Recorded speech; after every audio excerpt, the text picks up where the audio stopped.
We'll move on then, and it's my pleasure to introduce you now to David Pardoe, which is from the MRC Technologies based in London. He will explain us about what MRC Technologies is exactly better than me, and specifically he will talk about the Dementia Consortium, which is an initiative at the MRC, which I think it will be extremely interesting for many of us present here. So thank you, Dave, for being here, and welcome to Alicante.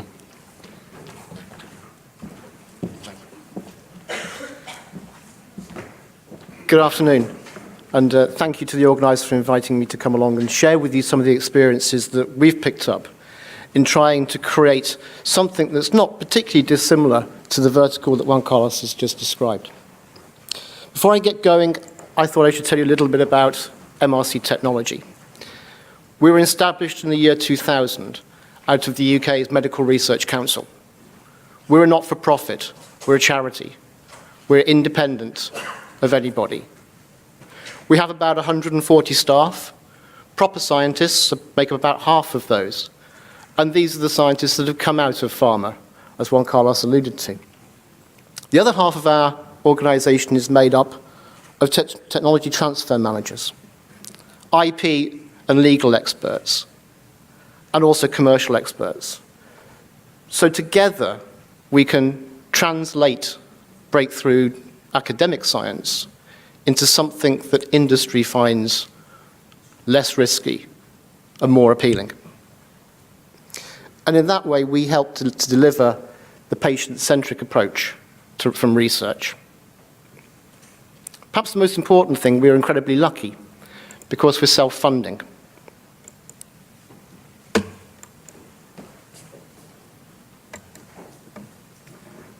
Problems here.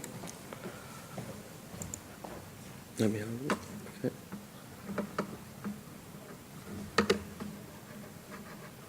Okay. Good, thank you. Since 2000, we have helped to generate over £40 billion of revenue for ourselves and shared with pharma companies, but also shared with universities and academics. To do that, we created 400 licenses, 18 startup companies, including CAT and Dementia. And we've launched 4 blockbuster drugs. And it's a revenue share off these drugs that keeps us going. Our latest one is Keytruda, pembrolizumab, recently launched from Merck for melanoma and non-small cell lung cancer. And it's that money that we recycle to be able to translate academic research into opportunities for development inside pharma companies. But that's enough about MRCT. I wanted to encapsulate our problem we're talking about today in a slightly different way. I've entitled it, we really should do something about neuro. Because in the last 20 years, there have been 127 clinical trials for dementia, but only 4 of them have yielded any new drugs. And in the last 10 years, there's been nothing that's brand new. And in 2015, there were nearly 47 million people globally suffering from dementia. That's the population of Spain. And the cost to society was $818 billion US. So if we put that into context, if dementia was a country, it would be the 18th largest economy in the world. It would represent 1% of global GDP. And if it was a company, it'd be bigger than Apple. But more frighteningly, by 2030,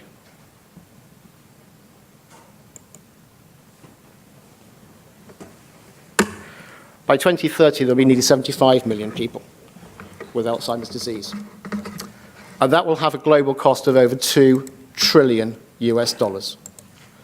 So that takes us to the point where we really must do something about neurodegeneration.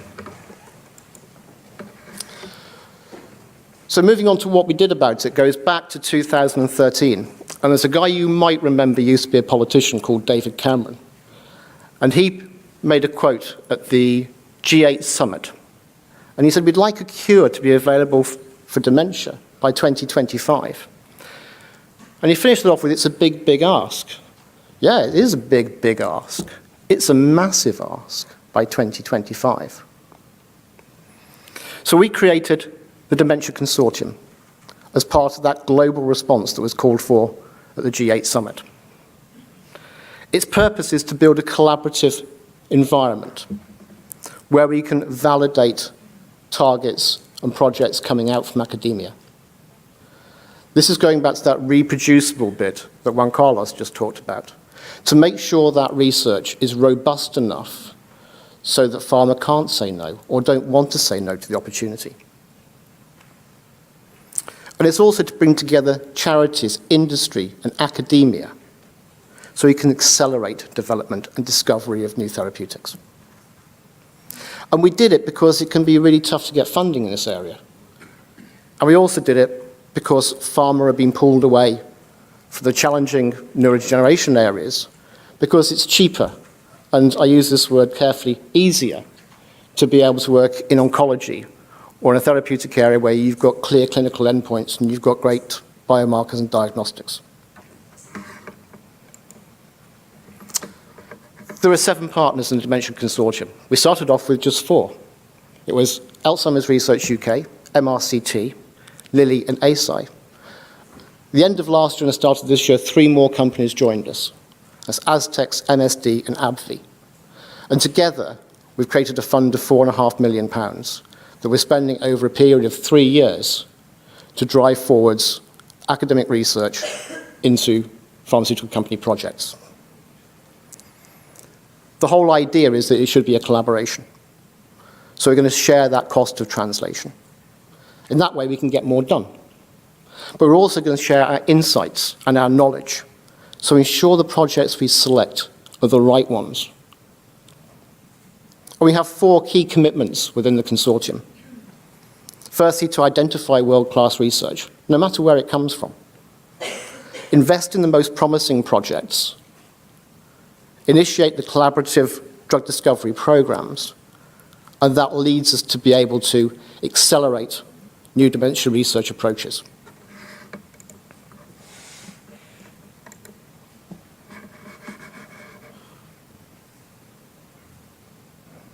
I'm having problems here again, guys.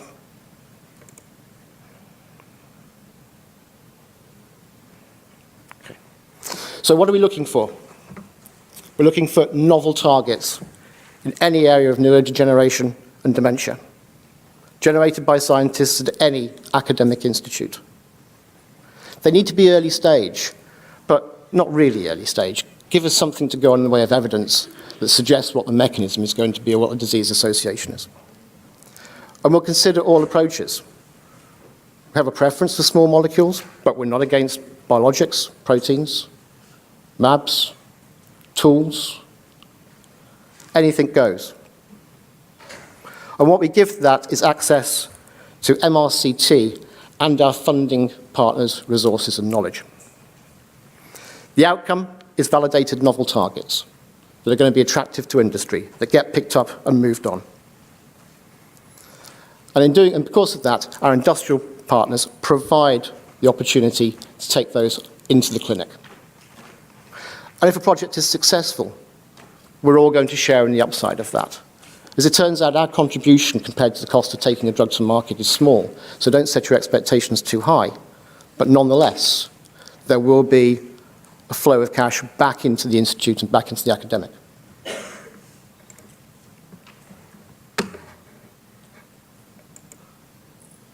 So, how do we go about this? The first thing I want to make absolutely clear is please talk to us, because we want to help and we're here to help. If you've got projects that you think could go through the Dementia Consortium, get online and talk to us. The selection process is in 2 stages, both of which consider IP, commercial, legal, scientific, as you would expect. But our intention going through this process, which can take up to 18 months, is that we all collaborate together to be able to get the project through. And that's why it's important at the beginning to make sure you're talking to us. A little more detail as we dive down into the process. We start off with a non-confidential disclosure of interest form. We will help you write this. We will help you pull that together. We'll tell you where the gaps are so that they can be filled before submitting the form. And that goes into a triage process, of which there are about 6 a year. And if you get through triage, so your target is novel, you've got some interesting science, it's believable, it's robust, then it goes into the full application process. And for this, we're going to have a confidential disclosure, so we're going to put the paperwork in place to protect you there. Those take place every 3 to 4 months. So if you like, 2 triage meetings go into 1 filter meeting, most commonly. And at this second stage, we're really looking at a really close collaboration between the academics, industry partners, MRCT, and the charities. So we can get the scientific rationale sorted out, we can do a detailed experimental and a costing plan. On getting through filter, we do a feasibility study. Have we made the right decision? Does the experimentation actually work? Can we secure access to materials? And we pull together the agreements between the TTOs and ourselves to be able to do a full-blown project at the end. When we get to the end of feasibility and we have a go, then the project really kicks off in earnest. And they're designed to last about 2 years. But if we fail to hit milestones, the project will be stopped, because we're spending money here that has come in largely from normal people in the street. And we have a responsibility to not missell their money. Am I doing for time? Fine. So very quickly, just go over the last couple of slides. Our intention is to be collaborative at all times. We want to make this work with you. We will publish results, but only after we have protected those results. And we will generate preclinical validation of targets. So proof of concept in accepted animal models, target modulation, tools and reagents.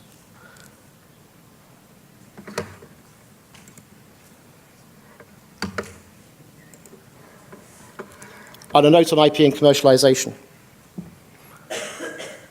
The funding partners put their money in order to get a license, a non-exclusive license, to use the results of that experimentation.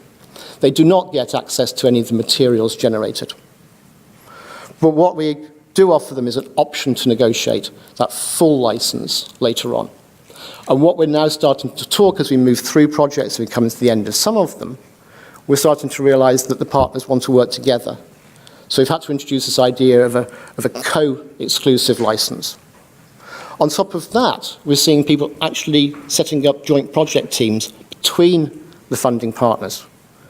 And for pharma, that is a massive step towards an open innovation environment. So our achievements to date.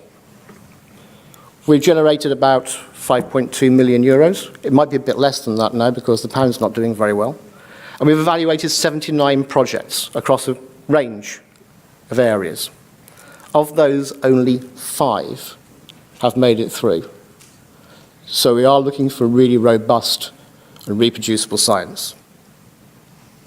The Dementia Consortium should come to an end in March 2017.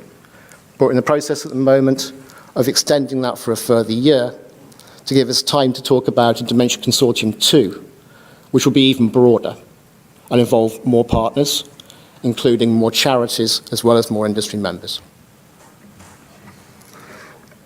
So I hope you've seen that Dementia Consortium is one of the mechanisms that we can help academic science get through to organizations and the pharma industry, because without the pharma industry, it's never getting to the patient.